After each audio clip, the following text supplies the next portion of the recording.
নমস্কার। কেমন আছেন আপনারা? আশা করি সবাই ভালো আছেন। আজকে হচ্ছে পৌষ পূর্ণিমা। এই পূর্ণিমা তিথিটা কিন্তু খুবই সুন্দর। আর এই অন্যান্য বারের পূজার মতন, মাসের পূজার মতন আজকেও আমাদের বাড়িতে এই পূর্ণিমা পুজোটাও হচ্ছে। সত্যনারায়ণের পূজা।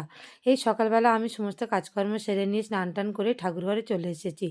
আর যেমন কিছু, কিছু বাছা পূর্ণিমা থাকে যেমন রাস পূর্ণিমা, বুদ্ধ পূর্ণিমা, দোল পূর্ণিমা, মাঘী পূর্ণিমা, সেইরকম এই পূর্ণিমাটাও কিন্তু খুব সুন্দর আর খুব ভালো পূর্ণিমা। আজকে আমাদের বাড়িতে ঠাকুরমশাই পূজা করতে আসবেন, উনি চলে এসেছেন। আমি সব কিছু গুছিয়ে গাছিয়ে নিয়ে তারপর এক এক করে ফল কাটতেও শুরু করে দিলাম। এখানে আমাদের সব সিন্নি প্রসাদ হবে তাই নারকেলটাও কুড়ে নিয়ে তারপর আমি সব কিছু বসে গেছি। ঠাকুরমশাইও পূজাতে বসে গিয়েছেন। প্রায় সকালবেলা 10টা 10:30 মতন এইরকমই বাজে। আর গত কয়েকদিন যা ঠান্ডা পড়ছিল, সেই তুলনায় কিন্তু আজকে একটু ঠান্ডাটা কম আছে। তাই সকাল, সকাল স্নান-টানগুলো করে নিয়ে ঠাকুরঘরে এসেছি। আর ঠাকুরমশাই এক, এক করে পুজোটা করার পর তারপর আমাদেরকে পুষ্পাঞ্জলি দেওয়ার জন্য ফুল, তুলসী পাতা সবকিছু এগিয়ে দিলেন। আপনারা তো জানেন একটা পূর্ণিমার জোগাড় মানে কত খুঁটিনাটি বিষয় আছে, কত কিছু গুছানো আছে। তাই সমস্ত কিছু এই গুছিয়ে গাছিয়ে নিয়ে আর ঠাকুরের কাছে প্রণাম করে নিয়ে তারপরে এখানে আমিও পুষ্পাঞ্জলিতে বসে গিয়েছি। আর আমাদের এই ঠাকুরঘরে লক্ষ্মীনারায়ণ প্রতিষ্ঠা করা আছে।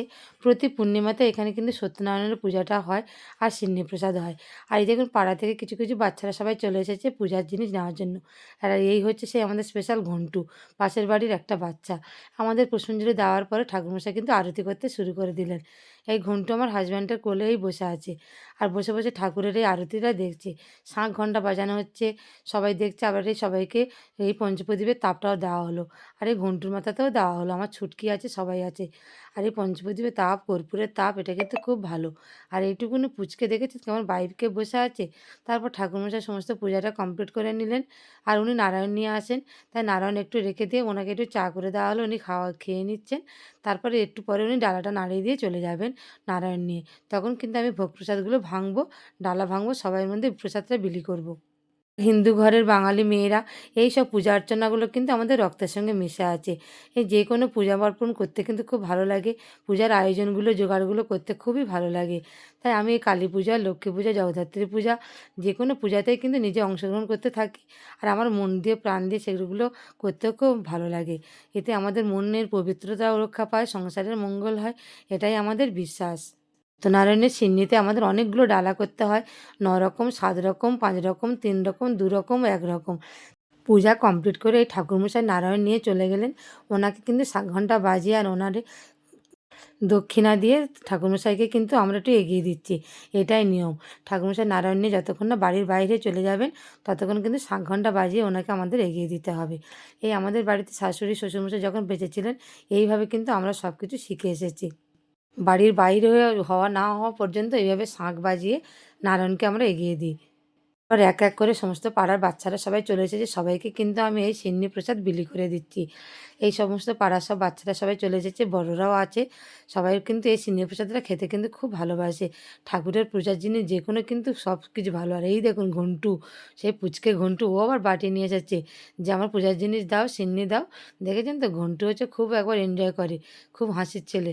"আমি এটা খাবো না, ওটা খাবো। আমি যেটা দিচ্ছি সেটাও খাবে না। অন্য একটা ফল খাবে।" আরে খুব হাসিখুশি বাচ্চা, কোনো কান্নাকাটি নেই, সবার কোলে, কোলে ঘুরে বেড়ায়। এই দেখুন ঘন্টু আবার পুজোর জিনিস নিচ্ছে। এক, এক করে সমস্ত বাচ্চাদের মধ্যে কিন্তু আমি সিন্নি প্রসাদ সবাইকে বিলি করে দিয়ে দিলাম। তারপর দুপুরবেলা আজকে সম্পূর্ণ নিরামিষ রান্না হয়েছে। আর খিদেও কিন্তু লেগেছে। তাই সবাই মিলে তাড়াতাড়ি করে আজ খেতে বসে গেছি। আর কোনো গুছিয়ে কোনো ছবি-টবি তোলার কোনো সিন নেই। সকাল থেকে পরিশ্রম হচ্ছে। তারপরে দেখি না বিকেলের পর থেকে কি সুন্দর চাঁদরা উঠেছে। একদম লাল চাঁদ দেখেছেন তো? সন্ধ্যার পরে কিন্তু একদম পুরো সেই রেড মুন যেটাকে বলা হয়। দেখে আর লোভ সামলাতে পারলাম না। তার একটা কিন্তু ভিডিও করে নেওয়া হলো।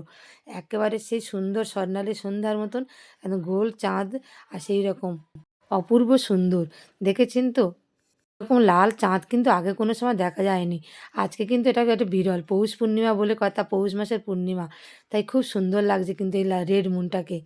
থেকে আমার এই ফোনেতে কিন্তু এই ছবিটা তোলা হয়েছে। তাহলে দেখুন কত সুন্দর লাগছে, তাই না? আপনাদের সঙ্গেও কিন্তু শেয়ারটা করে নিলাম। আজকে পৌষ পূর্ণিমার এই চাঁদরা।